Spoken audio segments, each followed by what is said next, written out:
Welcome to Wednesday. Belly again. Always so excited to learn.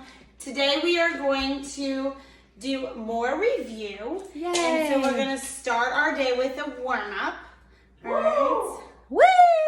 So it says Kevin exercises 6 times a week. If he runs 2/3 of the week, which fraction model shows the days that he did not run? And I'm looking at those fraction models, and I noticed that they're all broken. It says he ran 2/3 of the week, but all of those models are broken up into 6. So how do I find out if he runs 2/3? If he runs 2/3, how do I find out which fraction is the same? I need to find out which one is broken up into the same amount of sixths. All right, so I'm going to draw my fraction bar. I know everyone does theirs a little bit differently. But I do my thirds and sixths this way. Oh, perfect. All right, so thirds and sixths, guys, they are besties, but they're sneaky besties, right? So they have that sneaky little line down the middle, and then they get broken up a little bit over from that sneaky middle line into actual thirds, and then they get caught. And the thirds lie and say, no, we didn't do it.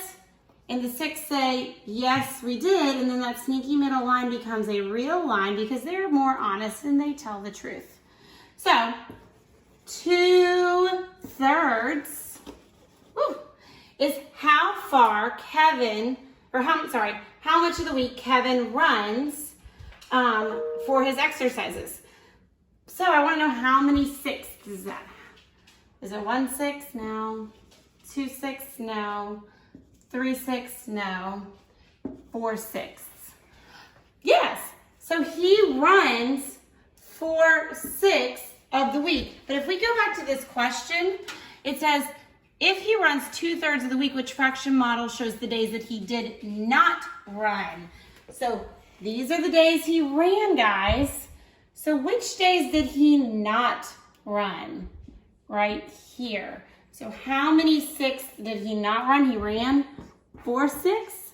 He did not run 2/6 or 1/3. So we need to look over there at our fraction models and see which of those show either 1/3 or 2/6.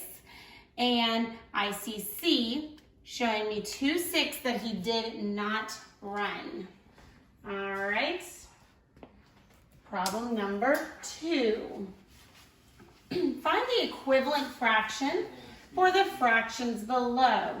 So I'm trying to find a fraction or a number that is equivalent to that fraction. And when I see 6/6, I should automatically know that when my numerator and denominator are the same, that is equivalent to 1 whole.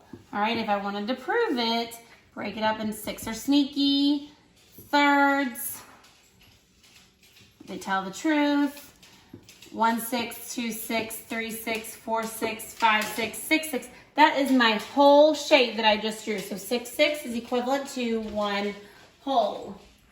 The next one says 4/1.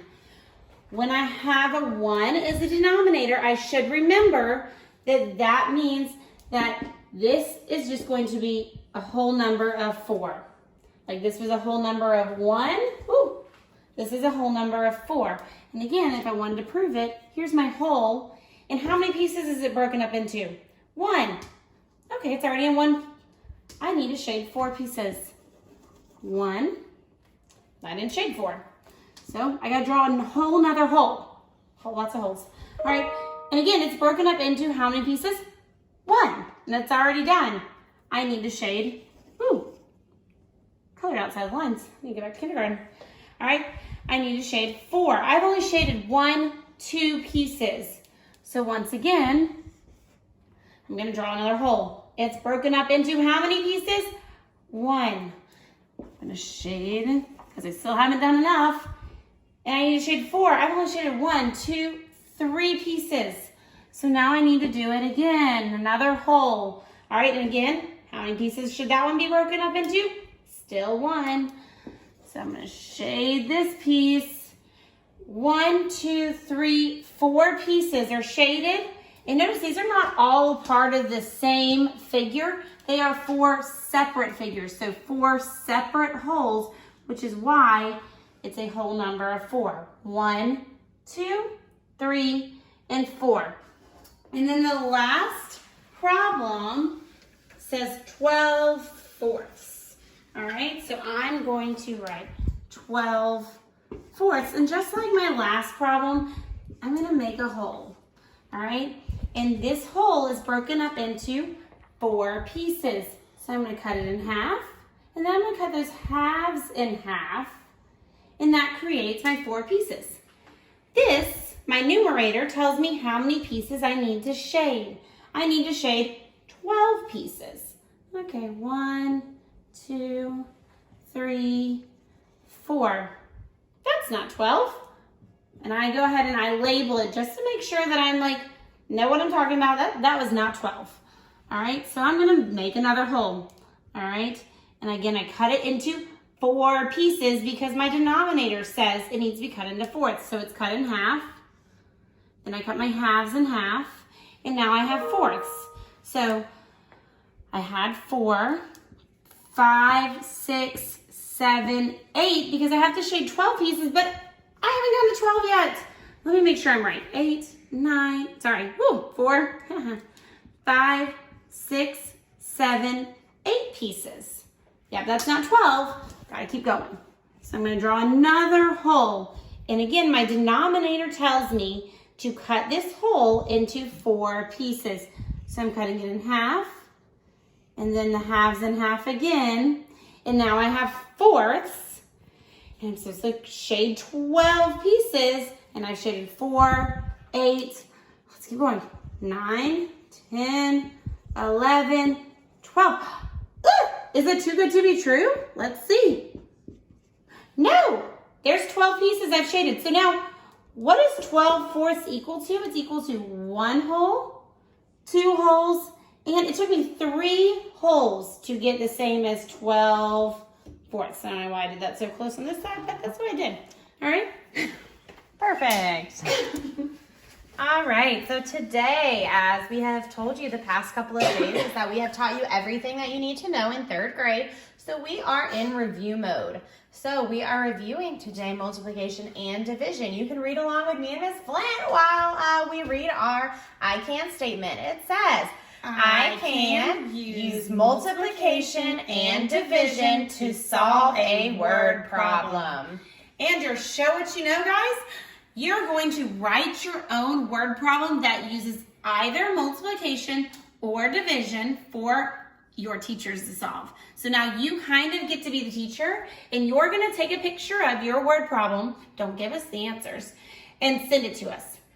Your teachers, Miss Flint, Miss C. Allen, Miss Austin, and Miss S. Allen, don't send it to all of us. We can't do that many problems. All right, just send it to your math teacher. We will solve the problem and send it back to you, and you get to tell us, did we solve it right or did we solve it wrong? Give us a 100, hopefully. All right, so our first word problem, it says, would you like to read it? Yeah. Okay. Sorry, I do a lot better when I read myself. Me too. Miss Allen needed gallons of water for an experiment, but only had the ability to measure with pints. Oh, bummer. The instructions manual for conversion of gallons to pints is below. So conversion means how I get, if I have gallons, like how many pints that will be. If I want to get gallons, how many pints will I need? All right. Unfortunately, the printing company of the instruction manual place skipped a line. So how many pints would Miss Allen need if she wanted to use 3 gallons? So when she went to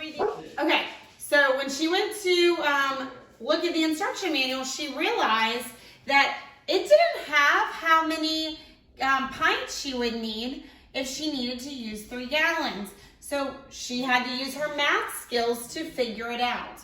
All right, if I look at 1 gallon and notice that 1 gallon is equal to 8 pints, and then the chart told me that, looks very similar to the chart, I'll make it like it.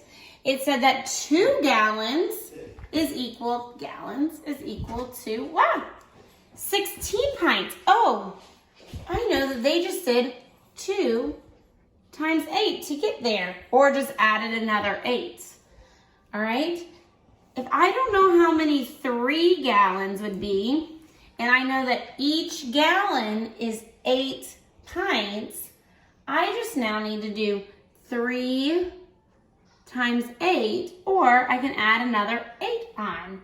So 3 times 8 is 24. So she would need 24 pints to equal 3 gallons. All right, so I see that as C. Moving on. Next problem. Next round, number 2. It says 4 girls have 20 bracelets to share equally. How many bracelets will each girl get? All right, So Miss Flint is drawing her 4 girls that she loves to draw. They look so pretty because I just want y'all to think through the problem. So there's 4 girls here, and I know that there's 20 bracelets here in front of them. Picture them, they're gorgeous. And these 4 lovely ladies would like to share those bracelets, and they're each gonna get the same amount. So if I'm gonna do that, then I'm gonna share 1, 2, 3, 4, 5, 6, 7, 8, 9, 10, 11, 12. Have they gotten all, if we shared all 20 bracelets yet? Nope, only 12. Nope, just 12. 13, 14, 15, 16, 17, 18, 19, 20. We shared all 20 bracelets, and how many did each lovely lady get? 1, 2, 3, 4, 5. And it looks like each of them got 5. So that tells me that each girl will get 5 bracelets. Which is D. The third question says, Jorge, shout out to you, Jorge. Hope you're listening. Ready to learn. Jorge needs to buy 40 plates for a class party. The plates come in packs of 5, 8, 10, or 12. Which 2 ways could he buy to have the 40 plates that he needs? So Jorge needs a total of 40 plates, and then it tells you how they come in packs of 5, 8, 10, or 12. All right, so I want to know which options he could have. So 8 packs of 5. So 8 packs of 5 means that's 8 groups A. Says, could he do 8 groups with 5 in each? 8 groups of 5 is 5, 10, 15, 20, 25, 30, 35, 40. He could do that. It also says, or 3 packs of 10. So 3 groups with 10 in each. 3 groups of 10 is 10, 20, 30. Oh, did that get me to the 40 that Jorge needs for his class party? Nope. Nope. Nope. Nope. Nope. No. No, it didn't. Huh? Okay, cool. Moving on. B says 4 packs of 12 or 4 packs of 10. Okay, 4 packs, 4 groups. A pack is like a group. 4 packs of 12. All right, so that is going to be 10 plus 2 is 12. 4 times 10 is 40. 4 times 2 is 8. 40 plus 8 is 48. Oh, that's more than I wanted. So that's not it. Jorge just wants to get 40 plates. So B's out. All right, C says 5 packs of 8. So 5 packs or 5 groups with 8 in each, which 5 times 8 we just did was 5, 10, 15, 20, 25, 30, 35. Hope you remembered 40. And or 4 packs of 10, 4 groups with 10 in each. 10, 20, 30, 40. Ooh, that might be it. So just like Miss Allen's class does, I love it. They put their thinking dot right there by the one that I think might be the answer. All right. So then we're going to look at D. 3 packs of 12 or 6 packs of 8. 3 groups of 12. So 3 times 10 plus 2, because that is 12. 3 times 10 is 30. 3 times 2 is 6. 30 plus 6 is 36. Did that get Jorge to the 40 that he needed for his class party? Nope, that meant some people were going to be eaten off the floor. So we don't want to do that. Answer choice C got Jorge exactly what he needed. Answer choice C was the correct answer. Jorge, go buy those packs of plates. Yes. All right. The last question says 5 pieces of wood had a total length of 35 feet. If the wood were all the same length, which number sentence tells how to find the length of each piece of wood? Miss Flynn has already started drawing her 5 pieces of wood. And we're going to imagine that they are all perfectly the exact same length. And what they said was that 5 pieces of wood have a total length. So all of this from the start to the finish is 35 feet. All right? And it says, I'm trying to find out if all of these pieces of wood are the exact same length. How much is each piece of wood? How long is each piece of wood? And what I would have to do to find that out. So 35 is our total. Is our total length. And you're trying to figure out the each. Yeah, so if I'm trying to figure out how many are in each, I have 35 and I'm going to share it between each of these. And there are 5 pieces of wood, so 5 groups. And I'm going to find out how many are in each. And this problem did not even ask me to find the answer. That would be 7 feet.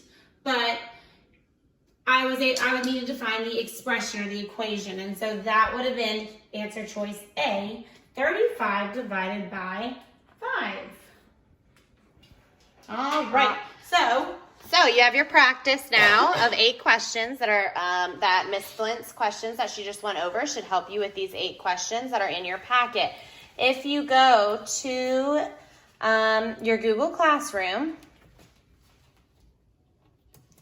it is under where it says 325 Math OA review questions. And if you press on it and press on the link, it'll open to another Google form, and you are a test prep rock star, and it's the same thing as yesterday. Read the question, put your name in there, read the question, and then answer A, B, C, or D with whichever one you think the answer is. And again, the questions that I just went over are very similar, the same that we have been doing for the last few days, are similar to some of the hardest ones we think you might see on these practice problems. So if you need to come back and look at this video when you get to a problem that might be hard, maybe do that, because this is similar to the last problem we just did. So once you're done with all of your answers, you hit next, and then don't forget to hit submit so we can see all of your great answers and work.